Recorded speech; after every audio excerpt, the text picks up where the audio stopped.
Welcome to the Scenario Podcast, your guide to mental health and well-being. Each episode, we uncover practical tools, discuss expert insights, and explore how supplements can transform your mental health journey. Get ready to learn, grow, and thrive with us. Welcome back to the deep dive. We are jumping right in today, trying to find that knowledge that can really make a difference day to day. And today, we're tackling something huge, I think, for almost everyone.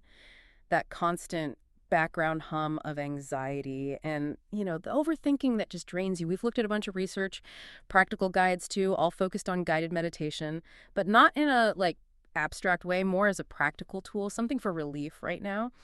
So for you listening, if you need targeted info, quick. We're cutting through the noise, trying to find those specific techniques for real mental peace. Yeah, and the sources we looked at, they're pretty much unanimous about the root cause. It's this fast-paced world we're in. Yeah. Our minds are just constantly on. It creates what some researchers are calling hyperarousal. All the notifications, the pressure, It locks us into this worry cycle. Problem worrying, not problem solving. I like that distinction in the material. Exactly. Thoughts racing, playing out endless scenarios. It just leads to this chronic mental noise. You feel drained, overwhelmed. It's hard to focus. So what we're after are tools, specific things you can do to break that cycle. Right. So our mission today, unpack guided meditation. What is it? Why does it work? And crucially, what are the immediate techniques for managing all that mental clutter? Let's get started. Okay, so the entry point. Meditation often conjures up images of, silent monks on mountains, perfect focus. But we're looking specifically at guided meditation, GM. What's the difference? And why is this structure maybe better suited for someone whose brain just feels noisy? Well, what the research really points to is that GM, it kind of lowers the barrier to entry. It takes away that intimidation factor. See, traditional meditation often relies purely on your own internal focus, which is hard, especially at first. GM is simpler in a way. It's structured. You've got a voice, a teacher, narrator, an app giving clear instructions, step by step. So it guides you. Literally. Exactly. And that structure, that's the key if your mind's racing, trying to sit in pure silence when you're anxious. It can almost make the noise louder, Yeah. GM gives your mind something immediate and constructive to latch on to, a calming voice, maybe focusing on your breath, a visualization. It's like training wheels for the mind. That's a great analogy, actually. Yeah. Stops your mind just spinning out into worry immediately, keeps you sort of on track. Okay, training wheels for the mind. I like that. And focusing on you, the listener, the learner here, the sources really hammer this home. You don't need years of practice, no special training needed. It's designed to be accessible, right away, regardless of experience. Oh, absolutely. And that ease of access, that convenience, it seems like that's really driven its popularity, right? The sources talk about this huge growth. It's not some fringe thing anymore. It's mainstream, fueled by apps, online content. Definitely. Platforms like Headspace, Calm, they get mentioned a lot. They offer these short, targeted sessions, specifically for anxiety or stress or sleep.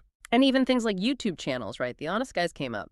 Makes it super easy to find something specific for what you're feeling right then. Exactly. That availability is huge. It tackles the I need help now feeling. But connecting this to the bigger picture, what's really interesting in the source material is that GM isn't just about temporary relief. It's not just a quick fix. The structured practice actually teaches skills that build genuine resilience over time, resilience against that anxious thinking loop. So you're not just relaxing, you're actually retraining something. Precisely. You're retraining your attention, which is fundamental. Okay, so if the long game is resilience, let's dig into the mechanics. What does a typical guided session actually teach you? What are those immediate techniques someone can use when they feel like they're drowning in thoughts? Right. Well, the first big one is almost always breath work. It's fundamental. And guided practice isn't just saying, breathe slowly. It's usually very specific. Guiding you through, say, slow, deep belly breathing. Maybe counting the breaths. Inhale for 4, exhale for 6, that kind of thing. Okay, so it's prescriptive. Yes. And here's the really cool part. It's not just psychological. It's biological. A direct override. See, when we're stressed, our sympathetic nervous system, the fight or flight response kicks in. Heart races. Breathing gets shallow. Deep, slow breathing, what the research calls diaphragmatic breathing. Right. It actually stimulates something called the vagus nerve. The vagus nerve, I've heard of that. Right. It's a major player in your parasympathetic nervous system. That's your body's rest and digest system. your calming system. So by deliberately controlling your breath in that slow, deep way, you are physically activating your body's relaxation response. You're literally hitting the internal brake pedal. Wow. Okay, so it directly lowers heart rate, blood pressure. Measurably, yes. It shifts you out of that anxious state physically. That's a critical point. It's not just a distraction technique, it's a physiological anchor. It changes your state. But, okay, for a beginner, their mind is screaming about, I don't know, a work deadline. How do they focus on breathing through that internal noise? That seems like the real challenge. And that leads directly to the second core technique you find in GM, present moment awareness. Often taught through grounding exercises. See, anxiety loves time travel, doesn't it? Ruminating on the past, catastrophizing about the future. Definitely guilty as charged. We all are. Yeah. So present moment awareness encourages you to gently detach from those thought patterns, to come back to right here, right now. And grounding exercises are the practical tools for that. The guides often use really simple, tangible things like really pay attention to the feeling of your feet on the floor. Just notice the solidness, or the feeling of the chair supporting you, the air temperature on your skin, the actual sensation of breath moving in and out. Simple sensory input. Exactly. Simple, current, factual sensory input. It acts like a cognitive interrupter. You're sort of gently flooding your awareness with what's actually happening now, which leaves less room for the what-if worries. It reduces that mental clutter. Okay, that makes sense. Interrupt the loop with reality. So here's where the rubber meets the road, though. We know the listener is busy, life is hectic, meditation can feel like a luxury, needing quiet, needing time. How do the sources say we actually fit this in? Well, the great thing about GM and why those apps are so popular is its flexibility. That comes through really strongly. The sources emphasize it doesn't have to be an hour, 5 minutes, 10 minutes, 20. There's usually a session length that fits whatever pocket of time you have. Yeah, that flexibility is key. And it means you can use those moments that are usually just wasted, like a commute if you're not driving, or waiting for a meeting to start, maybe just before bed instead of scrolling. Right, you integrate it. You don't necessarily need to carve out this perfect separate meditation time. You weave it into the gaps. Which brings us neatly to some of those common barriers, the FAQs that always come up. First one, duration. People always ask, does 5 minutes really do anything? What's the consensus? The answer from the studies is pretty encouraging, actually. Yeah. Yes. Even a short focused session, 5 to 10 minutes done consistently, can yield real benefits, tangible ones. Consistency over duration. Absolutely. That's the mantra that comes through again and again. Consistency is the key factor, not how long each session is. Think about it like exercise, right? Yeah. 5 minutes of push-ups every day builds strength much more effectively than doing one massive 2-hour workout once a month. Right. It's about training that mental muscle regularly. Okay. It's about training the skill of returning your focus. Short, regular reps are better for that. Okay, that tackles the time issue. What about the other big one, the spiritual or religious side of things? Some people get put off by that. If someone's just looking for stress relief, what do the sources clarify? Yeah, that's a common question. And the sources are very clear on this point.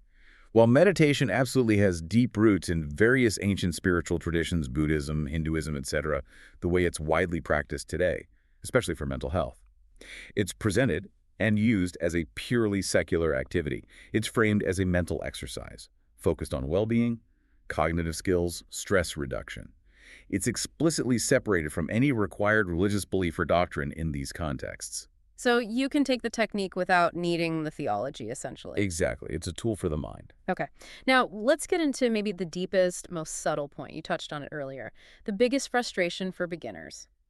I try, but I just can't stop my thoughts. My mind wanders constantly. I must be failing. If the goal isn't actually to have a blank, silent mind, then what is the skill being built when your mind inevitably wanders off? Yes. This is crucial. And it's where the real training happens, beyond just the initial relaxation. The goal is not thought elimination. That's impossible. Your brain's job is to think. Right. You wouldn't tell your lungs to stop breathing. Precisely. The skill isn't stopping thoughts. It's changing your relationship to them. It's developing what's called non-judgmental observation. So a thought pops up, maybe that worry about the deadline again. The process taught in GM is usually something like this. First, just notice it. There's that deadline thought. Maybe silently label it. Worrying.